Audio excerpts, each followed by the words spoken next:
Ram Navami. Though God or Paramatman himself was incarnated in the form of Lord Sri Ram, he wasn't aware of this until his guru, sage Vashishta, instructed him in the knowledge of the self. Vashishta merely reminded Ram of the fact that his inherent divinity had been forgotten. In illusion there are words and more words, names and more names, but once the illusion drops, it is all quiet. All the descriptions of Lord Ram that we have heard come to naught when the true nature of Sri Ram became known. This is because no words can reach or describe the reality that was Ram. All that can be said about the real nature of Ram is that it is pure awareness, and that it defies all descriptions. We often say that we should see Lord Ram before we die and make this desire our life's goal. This, in fact, is a wrong notion. It is a curse. We are not separate from Ram, as our consciousness itself is Ram. The one who cognizes Lord Ram as one's true nature has truly understood the significance of Ram Navami, the birth of Rama. Such a person alone can be free from the fear of death.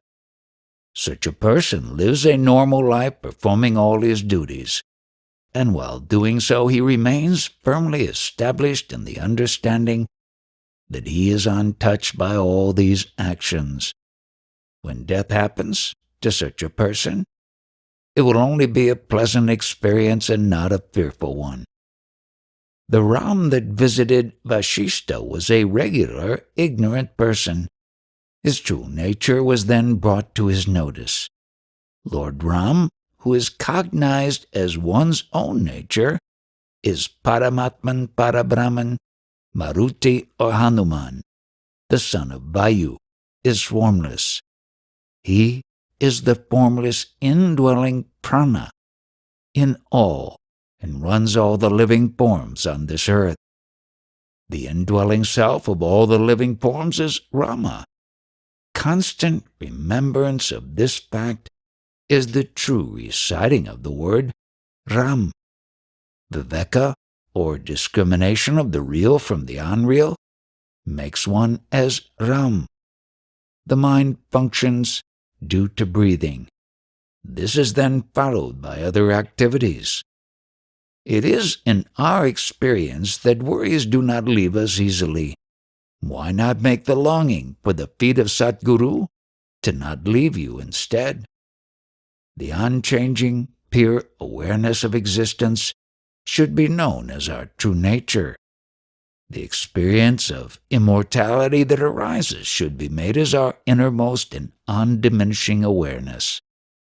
The body is sustained by prana, and prana is illumined by the self. Now you need to decide if you are the body, or the prana, or the self. Remain in this contemplation and be free. Ask yourself, am I not Rama? And thus experience immortality. The Guru is prior to words. Prana is responsible for the word. You have to inquire what you are and meditate on it.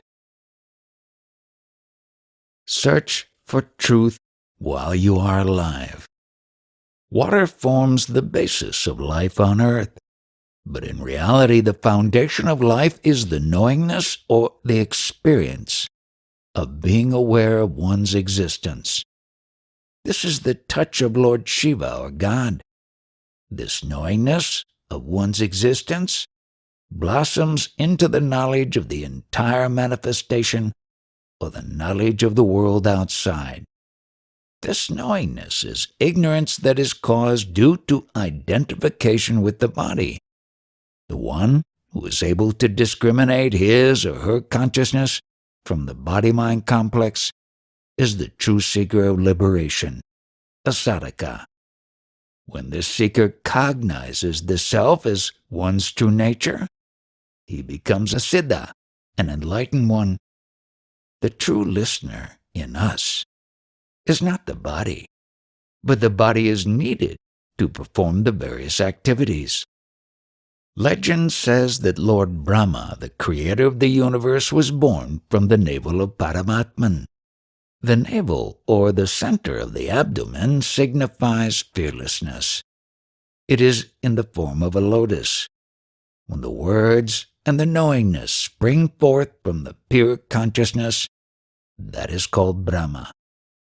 The story of Lord Brahma arising from the lotus navel of Paramatman is a symbolism that the entire creation has arisen from pure awareness, which is nothing but our true nature. In reality, Paramatman is formless, but to explain it symbolically, we use stories to illustrate complex ideas. The lotus that springs up from the navel of Paramatman signifies our consciousness. From this lotus, prana, or liveliness, arises like pollen.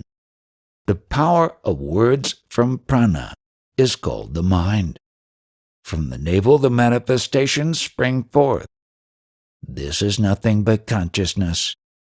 There are differences in the manifestation, but not in the unmanifest, as the unmanifest is without any qualities. Our consciousness is the quality of sattva, or essence of the food consumed. When consciousness becomes free of qualities, its reach is beyond limits. There is duality only in the manifestation and not in the unmanifest, as the unmanifest is without any divisions or attributes. The knowledge of existence is a positive attribute in the waking state.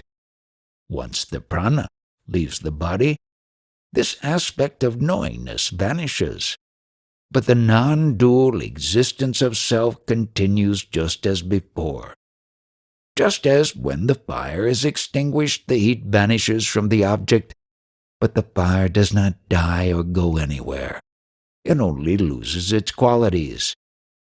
Only when there is a body one can seek the truth and realize that whilst living in the body, one is not the body. There is a need to look within, to awaken this enlightenment during one's lifetime, and to realize one's true nature as nirguna, or the one without attributes. Dhyana Yoga leads to Jnana Yoga. The fragrance has no birth or death. We are aware of our existence, or in other words, we can smell our existence. This fragrance is without a birth and without death. Jiva, or an individual soul, is one who has consciousness. This consciousness and prana are the qualities of food essence, or the sattva. The body is nothing but food. The body is food of prana, the life force. The play of prana is over when the food body is exhausted. The body has a form, but both prana and atma are formless. Death is just a word, but no one ever experiences it. The air never dies. The terms like life, jiva, consciousness, and mind are given for better understanding, but they are as formless and as immortal as air. Guru is another name for the pure and manifest consciousness which is all-encompassing and complete. The devotion to Guru is liberating. Mukti, or liberation, is to know that an individual was never bound. A truly good approach is to live as if one is not his body but the Atma, or consciousness. Space is the light of Atma, and both are all-pervading and perpetual. During meditation, if one uses his mind to see the self, the mind vanishes. Dhyana Yoga leads to Jnana Yoga. Mind is Maya, or an illusion. It is impermanent. Unless one abandons the concept, I am the body, the cognition of self cannot happen. When one is not the body, he or she is already Atma. Every person experiences the three qualities of sattva, rajas, and tamas. Sattva leads to love. Rajas makes one dynamic, and tamas leads to the sense of ownership. Finally, the mind dissolves. Our true nature is always the knower, and it cannot be known.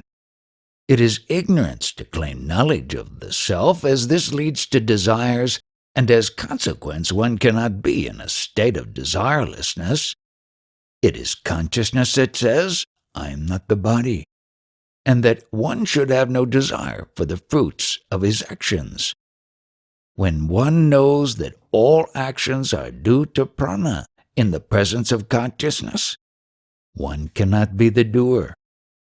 The ignorant one believes himself to be a doer and expects fruits for the actions performed by him. He is always identified with his body. As long as the food essence of the body is available, there will be consciousness along with prana, and the light of Atma shines. It is Guru's knowledge that rejects the body as its identity. All the activities of the five elements, that is water, fire, air, space, and ether, happen without use of any intellect. They result in the form of the world. From these elements, food and all the living creatures are created. All the activities happen due to the five elements. The knower of these elements is the Satguru, the one beyond these qualities. When you start knowing your consciousness completely, you will become its witness. You will also be the witness of prana, and your mind will come to an end. But the play must continue, and therefore people are given hopes so that they can carry out their worldly functions. Desires are at the center of all activities. When the truth is known, the spontaneous nature of everything becomes clear. As long as there is life, do work for your family and children as service to God. But this is only possible when you have the true knowledge of prana and consciousness. This turning inwards is facilitated by the state of samadhi, which is nirguna, or that which is beyond all qualities. Only then is one fully content. The separation between contentment and the one who is content vanishes in samadhi. On the other hand, desires lead to suffering from both good and bad results. The fullness of Brahma is only for those who are completely desireless. Try to live as if you are without a body right now. Only then will you have the true knowledge of prana, consciousness, and Atma. To cognize your true nature, the mind must be free of thoughts. Para-Brahman itself tells us about its true nature. Para-Brahman means the one who transcends all illusions or misconceptions. There is no duality or any division in that reality for Paramatman. That is why it is beyond the grasp of the mind, as the mind is always entangled in duality. How can the gross mind comprehend the subtlest of the subtle? Our identification with the body is an obstruction for our self-knowledge. To know the nature of Paramatman, one has to know oneself. Some say that this process of knowing one's own true nature needs the effort of several human births. In fact, such false notions delay our cognition of our true nature. I can only repeat that all one has to do is to be constantly aware of one's true self. our true religion is to live as the self. Human race is one, but there are many faiths, and so the behavior of various persons is different. But the indweller in all human beings is one Paramatman, Nirvikalpa, beyond all relativity. He is totally free and has no ideas of me or mine. The one who cognizes the self as one's true being has realized the truth.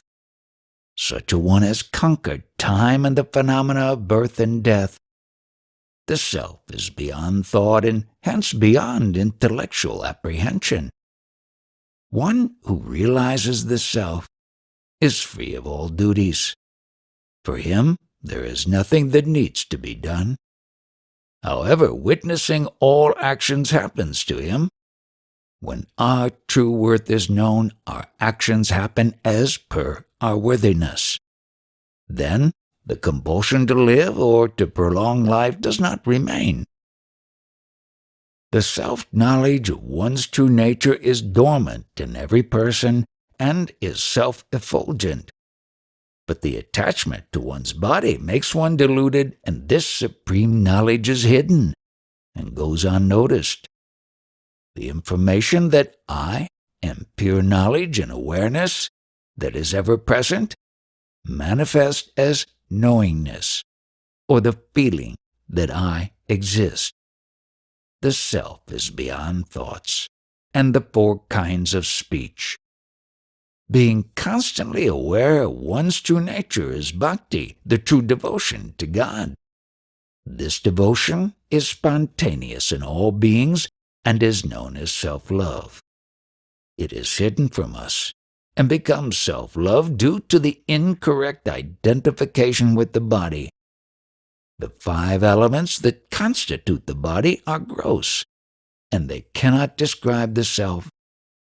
The one who follows the teachings of the Guru and cognizes one's true self understands that one's real being is beyond the traits of the body, such as hunger, thirst, waking, and sleep.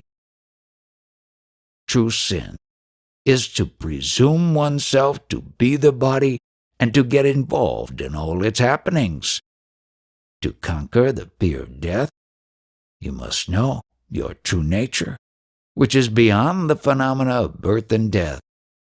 Being beyond the grasp of the mind and its language, the true nature has not been fully explained even in the Vedas. One must carry out all its duties remembering these teachings of the Master. To keep the mind pure, meditate regularly and chant the mantra. The mind, emptied of evil thoughts, gives rise to sattva. Our consciousness is the taste of sattva. Then it is perceived as clearly as holding a gooseberry in one's palm, that we are neither the body nor the consciousness. One comes to know that the characteristics and traits of the person do not belong to one's real being, the self.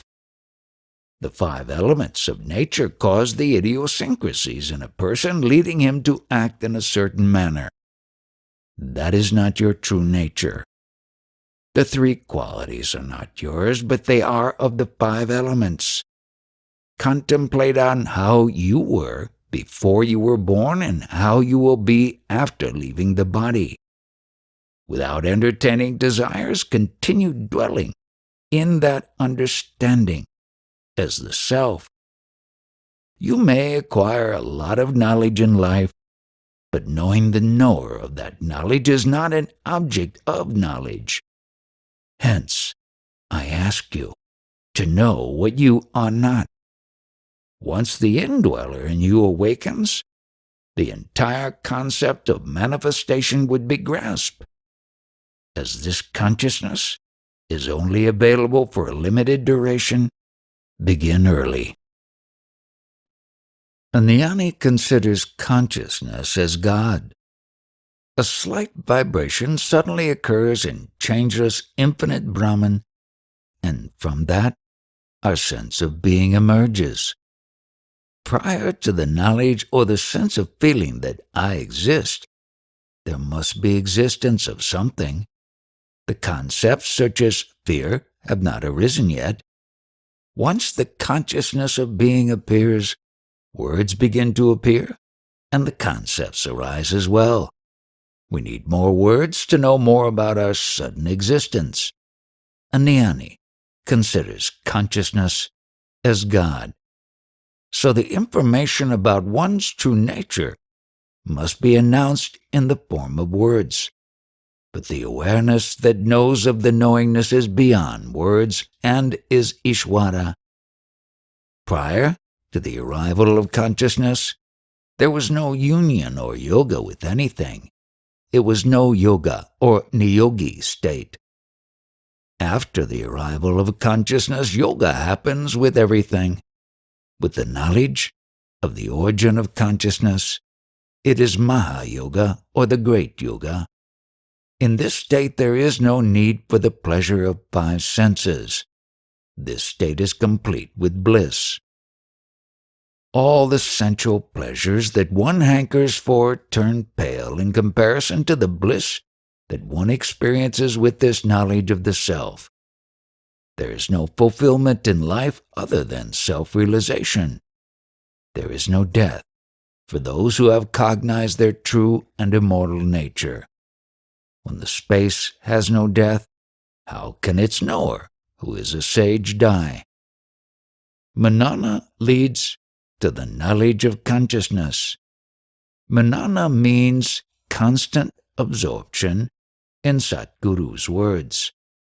Prakriti manifestation and Purusha Brahman are not different.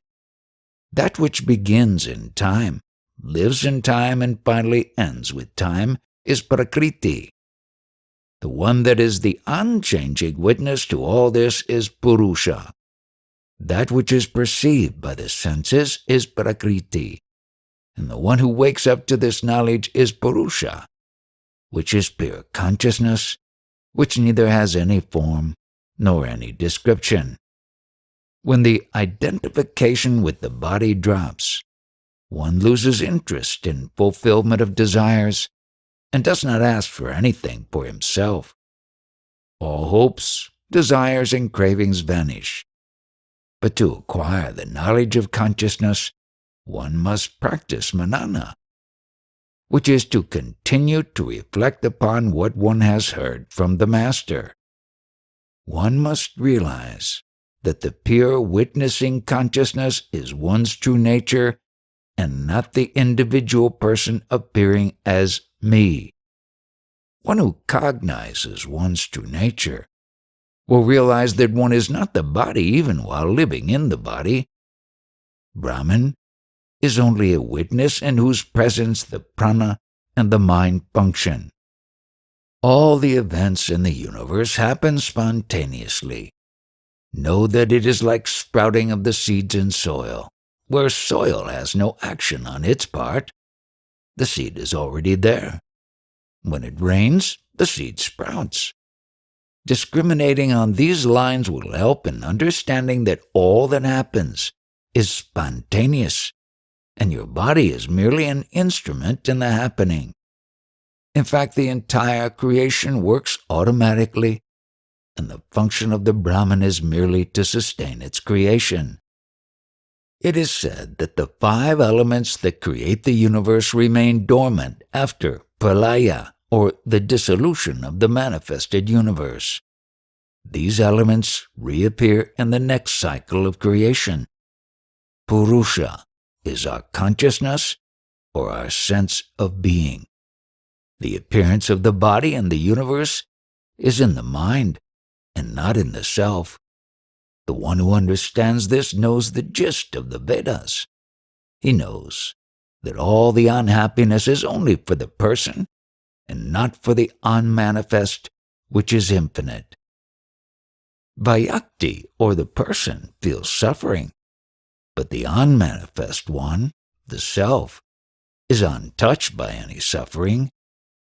The one who is unaffected by the mental modes, which is the thoughts and the feelings, and by the concepts is Purna Purusha, the fulfilled one. This is the same principle that existed before creation and will survive after the final deluge or the end of the universe. It is the ocean of happiness but is unaware of itself. The one who cognizes this is the one who knows truth. The knower of mental modifications is prior to them and is not involved in them. Witnessing happens effortlessly. He remains aloof and is unaffected even when there is consciousness. One should see everything as one's own being. In order to do that, one must go beyond all experience. Abide in silence. The suffering of the world and the mind which senses it does not bother the one who has the knowledge that he is consciousness and not the body-mind complex. How does one acquire this knowledge? One must constantly abide in the consciousness of being. But that's not easy for many. One can meditate on other things such as a divine name, but it is quite a different thing to dwell on one's own beingness. Only the grace of the Guru enables one to gradually achieve this. The starting point here is the knowledge of one's being, the feeling that I exist, which no one can deny.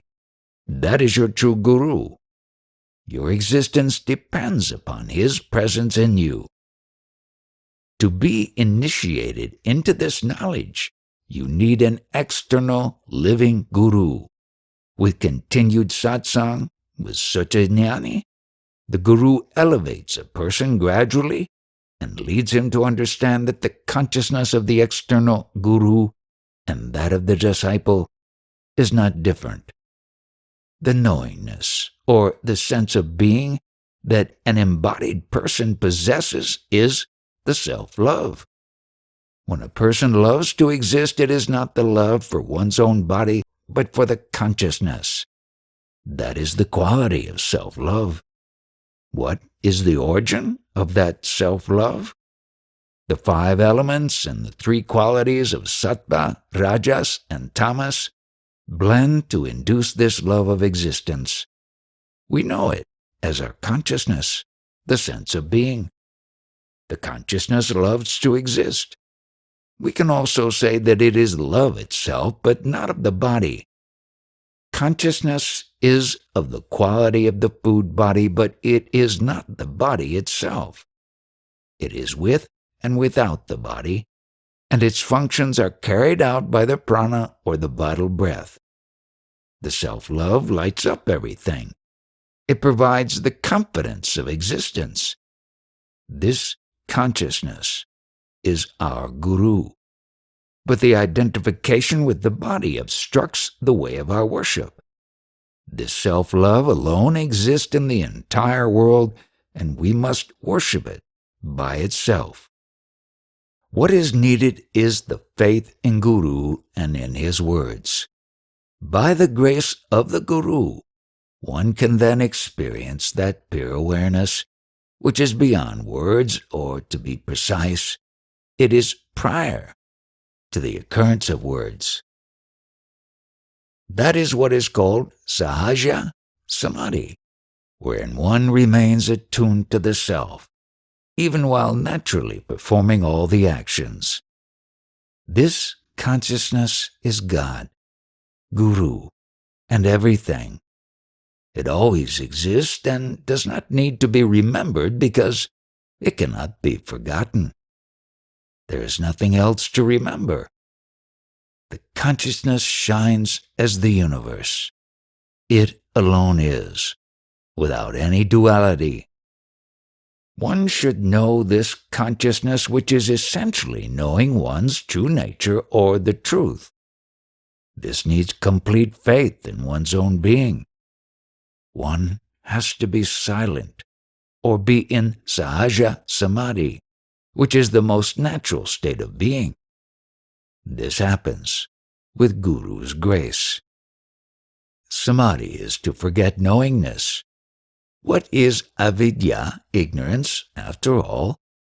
It is believing that which does not exist as true.